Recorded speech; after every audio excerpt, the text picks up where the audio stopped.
May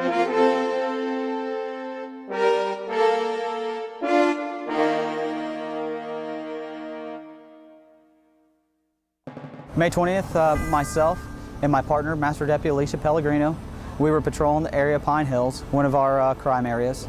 Given the rain that day and the weather, we weren't able to patrol on horseback as we normally do. Everything that you see police do in a car, we do on the horses, which makes it even more fun for us. And there's something exciting, I guess, if you will, to be able to do our job on the horses and be able to do it as well as the people in the patrol cars, while we're trying to maintain the situation that we're dealing with along with an animal, if you will. It's exciting. We like to be proactive. We're a proactive unit. We like to be out in the community. If we're not on horseback or we can't ride that day, we're out patrolling in our trucks. They need us out here. So we still decided to go out and work the area, looking for arrest or whatever criminal activity. The guy come out said she stole electronics. This is your purse? Basically that day we were working directed patrol, which is the mounted unit. It had been storming off and on all day long, so we weren't on the horses that day. We were in our marked trucks patrolling. This is called Zone 12, and we were just doing traffic stops and, you know, some crime prevention. So we come here to the Sitco, where we see a car that matches the description from a robbery from the day before. So we circle around, myself and my partner, Master Deputy Alicia Pellegrino. We stop about here, where we block the vehicle in. When we were checking out it, my partner plain viewed the vehicle, saw some drugs. When I looked inside the car, I could see cannabis in the center console and that the vehicle was left running unattended. We were trying to get the owner of the vehicle. Nobody was responding really to speak of, so we did have an individual walk out. I then ordered the defendant over to me when he took off running. He took off running across the parking lot towards the city trends over there. I then pursued him and notified the dispatcher, Master Deputy Pellegrino, and Sergeant Slimmick, who are also on patrol with me. Foot pursuit, Orange County. Mounted 14 foot pursuit, Belco. Foot pursuit. Where are you? Sergeant, we're running towards Silver Star. And I'm just pacing. It happened so fast that you just respond. You know, I remember coming up on the radio and I got bonked out because he was already on the radio calling it out because he was obviously in the pursuit. I take off running, chasing after him. He then pulls a firearm, shoots 2 rounds at me. It throws the sound first, so at first I'm like, hey, I thought it was a car backfiring. When I look back up, after looking over my shoulder, I then see that he's still shooting at me. I then pull my firearm and return fire at him as we run towards the city trends. We exchanged gunfire through the parking lot several times, shooting back and forth at each other.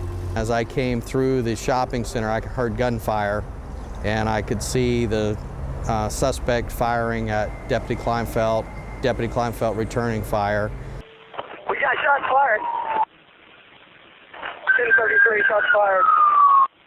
Shots fired. Kind of give him a clear channel when he's chasing canine, please. Clear channel.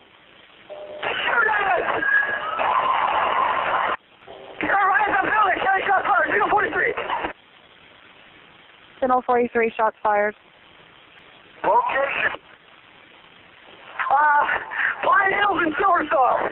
Pine Hills and Silver Star. Black male. White shirt. Blue shorts. Single barrel handgun. He dropped the gun. At that point, I didn't even know if my partner had been shot or if he had shot the bad guy. I just heard the shots and went to where I needed to be. He runs up here on the walkway ramp between the wall and the pillar and takes off running along the front of the business. I then take cover behind one of the pillars as I see that he's still shooting. So I cleared right here as he's still shooting at me.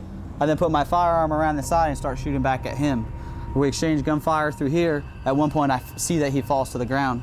I then come out and continue after him as he's crawling at the end of that walkway, trying to escape my rounds.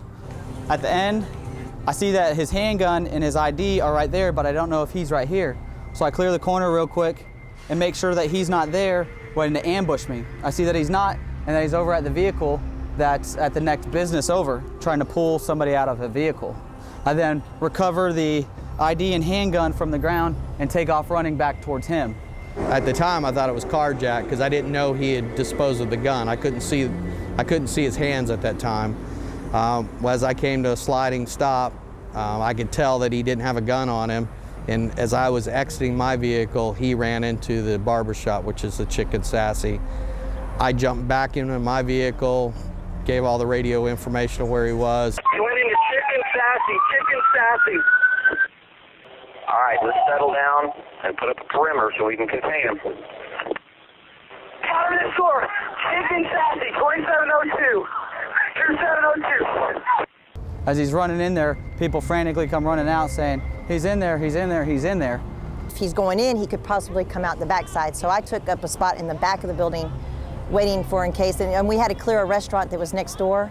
So we took care of that, my sergeant and I took care of that and covered the back door as best we could. Since I was in the back, I could hear on the radio and in person that they were yelling at him, trying to get him to, disarm and, come out of the building. I got a visual. Looks like he's got some people hostage. Stand by. I need you to go to the Citgo and secure that car. Where's your ass? Get down, get down. He's got a cover. He's using a man as a cover. We got a hostage situation. He then runs out with runs out of the store, holding like he has a firearm up to somebody's side. Randy, he's only holding his hand there. He's only holding his hand there. He's got a hostage. He's got a hostage. Get on the ground. I then order him to surrender. He doesn't comply. In fear that he was going to shoot the guy that he had hostage, I told him, I said, I'm fixing to shoot you, I will kill you, I will kill you. I was preparing myself to take a headshot, because he was using the guy as cover. I had no other options. At that point, he then complied, laid down, and then he was taken into custody. Everybody, the subject is secure. Kill your siren, please. Subject is secure. County, I'm out of 14. I was not shot, and I am 10-4, and the subject appears 10-4 as well. He did an outstanding job, and all the deputies that were working that day did a great job. I just did what my training told me to do, and what my instincts said, just to keep on chasing the guy. So it's just a risk that you take sometimes. We're proud of him. We hope he continues to produce the significant results that he did in the previous year. He had over 175 arrests and wrote over 500 citations in 1 year. So I believe that that's a good number for any law enforcement officer in any police agency. I had a brief conversation with him recently about the award nomination, and what he said to me was, he said, Sheriff, it's just all in a day's work. He has a wonderful attitude. He comes to work, he says, listen, my morale is high every day because he's motivated to go out and put somebody in jail and then help the citizen at the same time. But I do want to offer my heartfelt appreciation to Deputy Kleinfelt for the good work that he did during 2010 to earn the recognition as the Florida Sheriff's Association Deputy of the Year.